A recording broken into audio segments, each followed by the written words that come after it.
Assalamualaikum dan salam sejahtera. Selamat datang ke channel saya. Ini enjin first saya simpan ya. Enjin ni satu rotor dah jam, jadi kena overhaul ya. Dah okey dah. Ni enjin nombor 2. Nampak tak betapa kecil ni enjin RS8 kan. Nak pergi sumbat enjin besar-besar ni buat apa. So far so good. Alamak, saya punya getan hilang kat track day dah ni. Okay, air pun warna hijau, tak ada karat nampaknya. Bateri. Tengok kita ni start macam mana.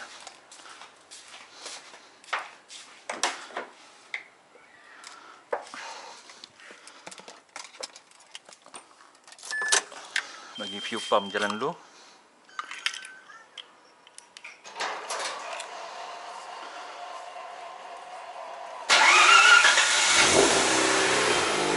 Full start. Volvo saya berkurun-kurun tak start ni. Bagi dia panas dahulu.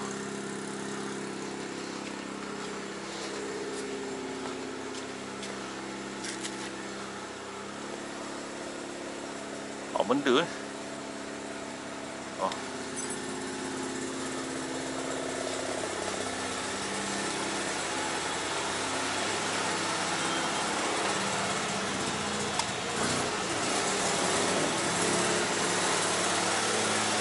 ABS modul dah rosak. Ni pun kalau boleh nak cari replacement dia, iri-iri macam ni ya.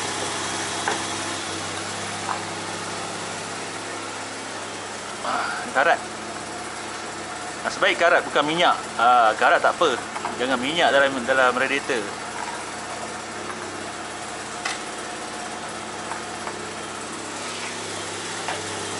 So nak kena cari replacement juga untuk ni. Kena jalan-jalan cari half cut lah.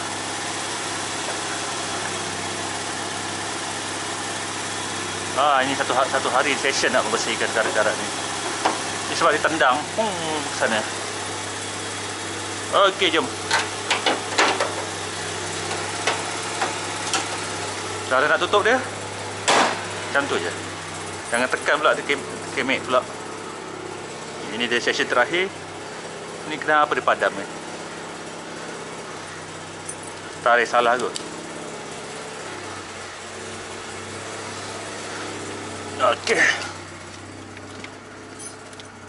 Pertama saya suka berkongsi pendapat, berkongsi ilmu sitting position pada saya better better sama macam dalam track, walaupun anda membawa kereta di jalan raya biasa sahaja, dan amalkan untuk tidak ada benda-benda bergerak dalam kereta ni sebab dia mengganggu konsentrasi Kalau boleh selitkan siap-siap. Okey. Jangan duduk bersandar belakang macam ni. Dia sepatutnya duduk macam ni. Okey. Duduk tegak macam ni. Jadi adjust depan belakang tu ikut keselesaan. Jangan duduk bersandar macam ni. Salah tu. Jadi tengok, nampak saya duduk saya paling belakang sekarang ni. Okay. Jadi sebenarnya cara yang betul sebenarnya steering kat sini. Tapi saya terasa tersangat jauh dan saya tak selesa. Jadi saya mengambil keputusan yang agak ekstrim. Saya duduk kat depan tapi kaki saya masih boleh lagi hilen tu. Nampak tak? Hampir kena peha saya kan. Kalau dapat seat direndahkan lagi bagus. Nampak tak tangan saya macam ni? Saya mudah. Dalam litar kita nak buat correction sedikit sahaja sebenarnya. Okey, jom. Apa hal? Pakai seat belt. Okey, mana kunci rumah saya?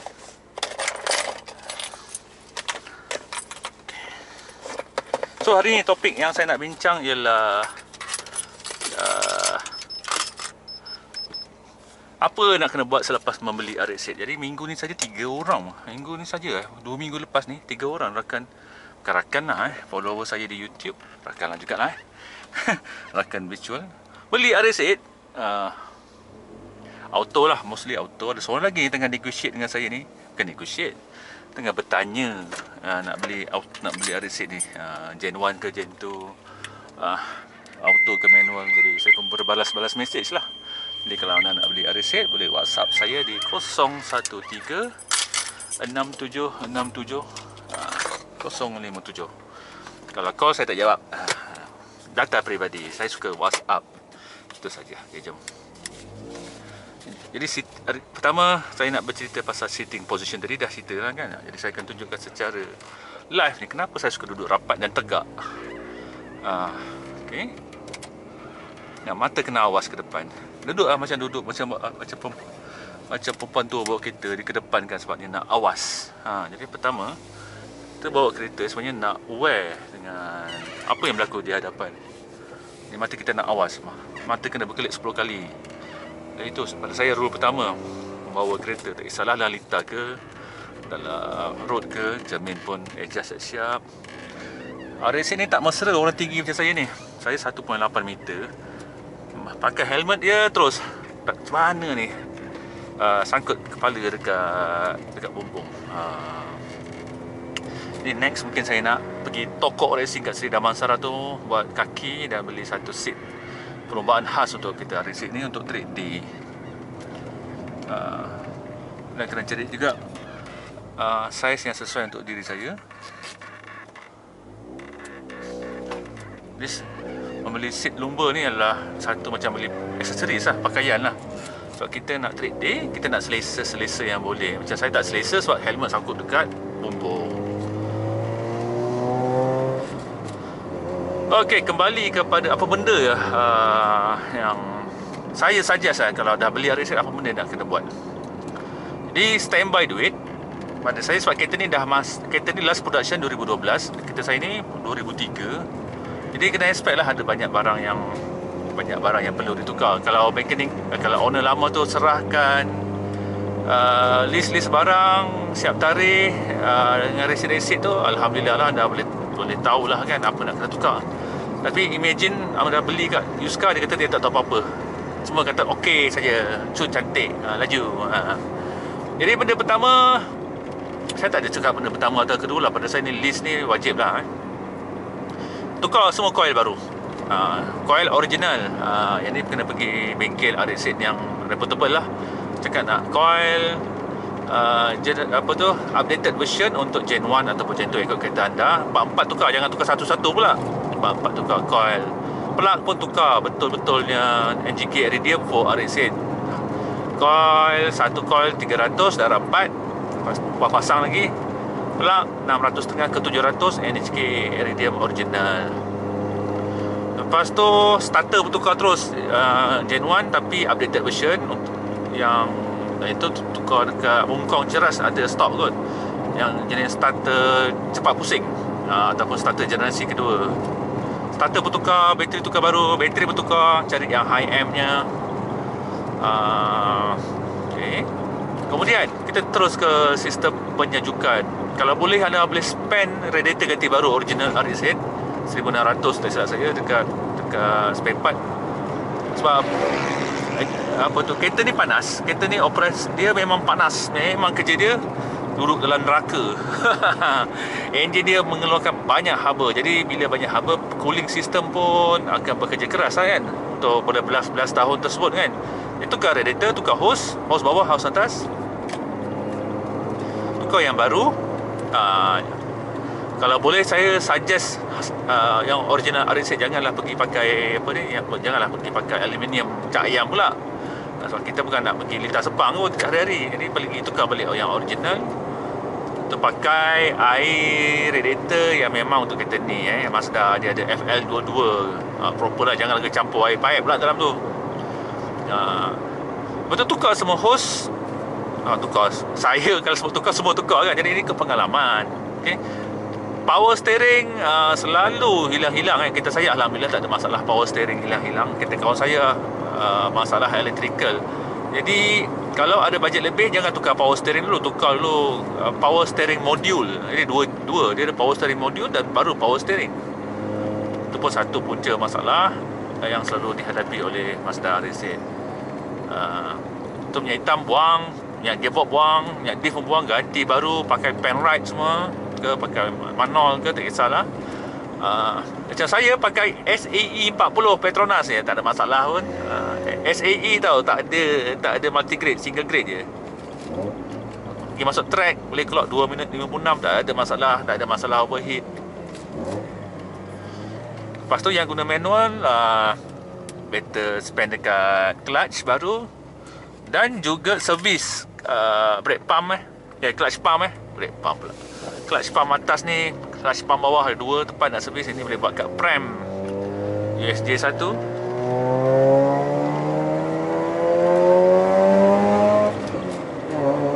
Apa lagi yang saya suggest, highly suggest, selalu masalah-masalah utama ni leaking. Kalau leaking tu, engine leaking tu, susah lah nak cakap belakang macam mana kan. Standby je lah, atau pakai surveillance jet, tak payah repair engine tu. Tunggu masa dia, ataupun kalau anda ada budget, pergi kat pram USJ 1 tu, pram RPS Motorsport tu, tu cakap nak overhaul. So untuk 4 port, cost overhaul dia dalam 5,000 ke atas, 5,500 macam tu.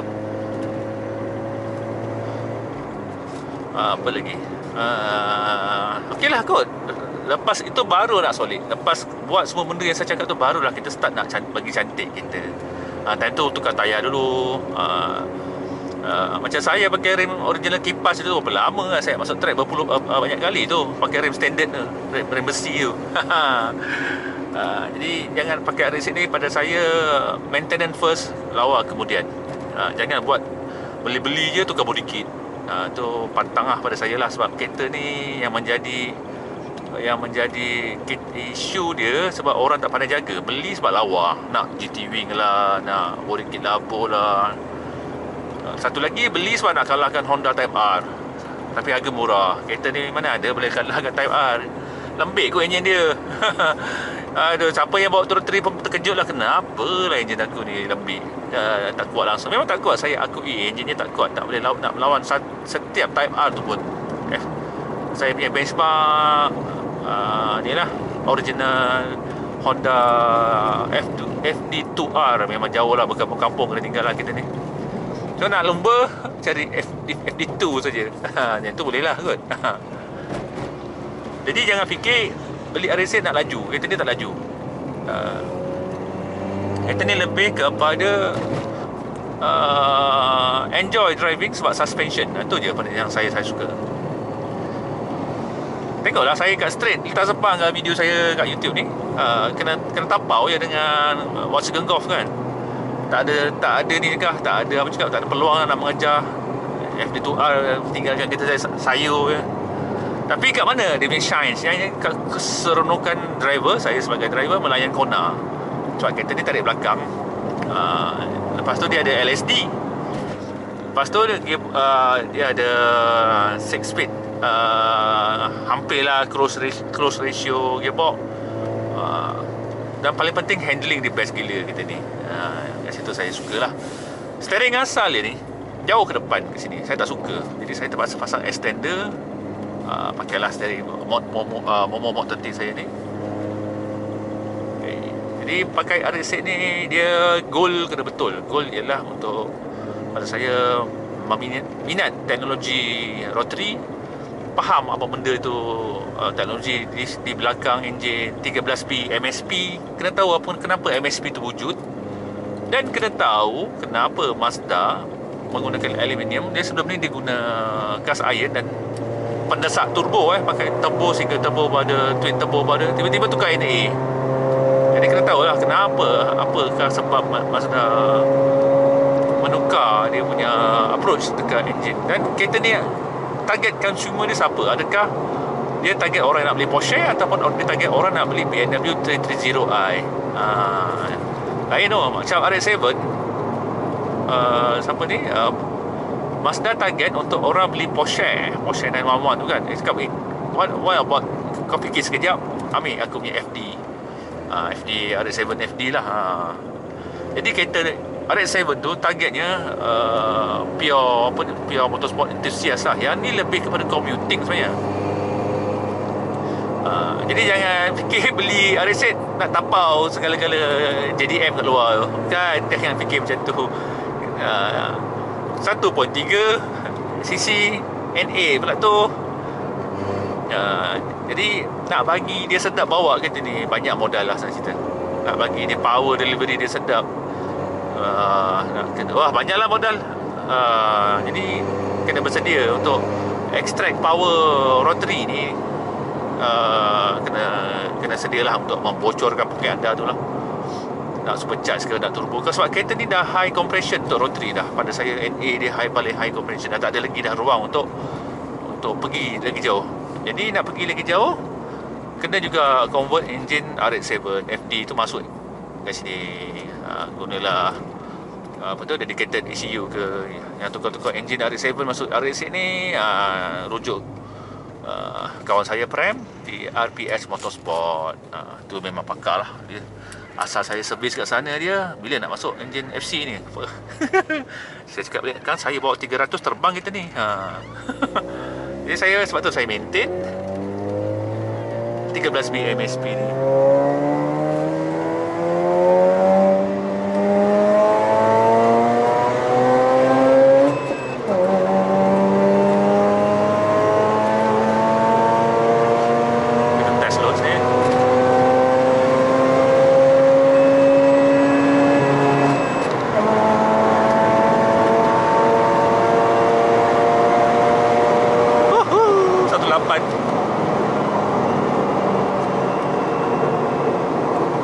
Jangan buat macam saya, jangan. Saya pun tak sure kualitas spang saya dapat 18 ke tak.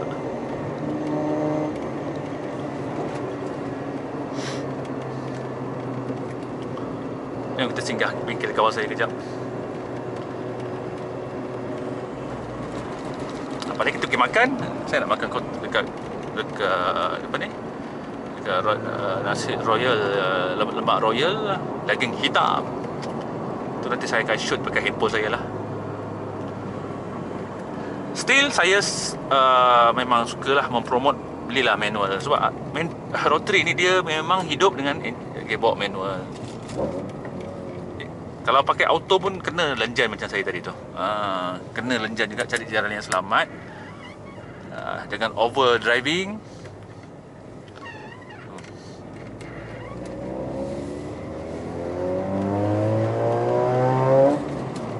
Nampak ringan terus.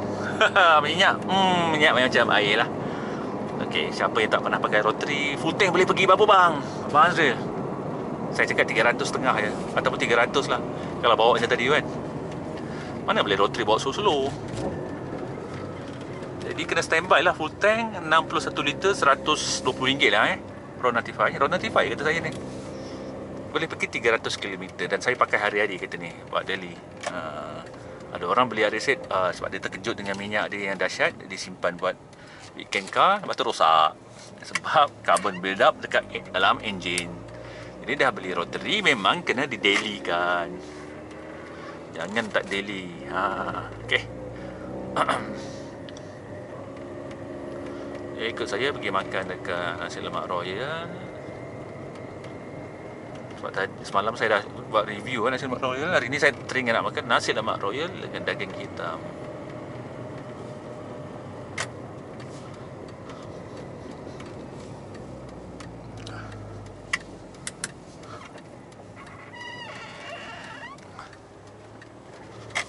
Kereta standard dia saya ni, jangan ingat kereta saya ni dah modified. Masuk kereta sepang kena modified, mana ada. Saya cuma bukan buang lah, dah buang kat converter. Suspension keras sikit dah, tu je. Mana ada modified. Kereta ni tak ada modified. Kira standard cak ayam kereta ni sebenarnya. Okay. Tak adalah nak sampai nak Bridgeport. Pada saya driver skill lagi penting daripada modified kereta. Tu seronok main di Taspang main track day. Kita tak perlu habiskan duit untuk mencapai apa yang kita nak. Jadi jom kita pergi ke nasi lemak royal. Kan senang dia nak ni. Tengok dia hot start macam mana. Okay, bismillahirrahmanirrahim. Amalkan, tunggu fuel pump buat kerja. Nampak hot start saya. Alhamdulillah. Okay, enjin yang sihat, alhamdulillah. Enjin nombor 2 lah. Tu dia nasi lemak royal Saya suka bawa headphone ni sebab saya suka dengar lagu ataupun tengok YouTube. Saya makan, sebab tu sekali makan habis 1 jam 2 jam dia makan kalau sorang-sorang lah. Alamak, mas.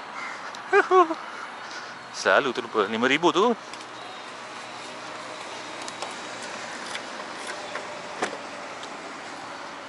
Mana saya letak emas saya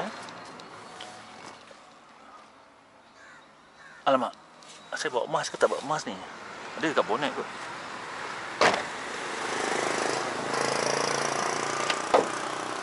Hah? Duduk sembunyi kat sini.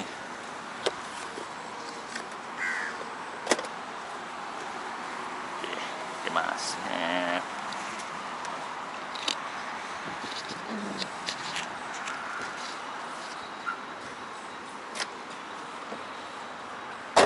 Wallet, handphone.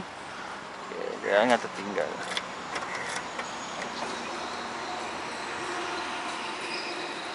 Kedai ni mesti ni dah biasa dah saya buat video kat sini, dia dah kenal lah muka saya. So hari ni saya nak tunjuk macam mana nak order nasi lemak royal Kedah dengan daging hitam.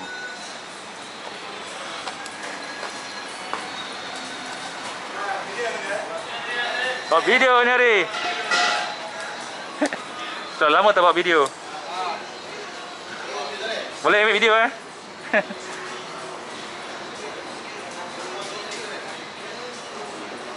Okay, kita scan dulu.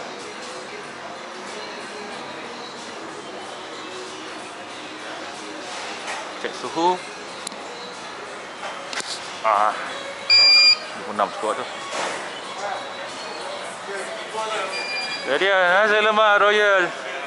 Nasi lemak kuah campur lagi hitam. YouTube ah. YouTube mana? Channel nama? Azrael Nazli alias. Search lah ajak. Ini channel. Saya sudah banyak kali search Kota Barisan, mesti nama saya keluar lah. Lama dah ada video apa ya? Ada banyak kali lah ni. Sekejap Nazril Ali. Oke, nanti saya tulis.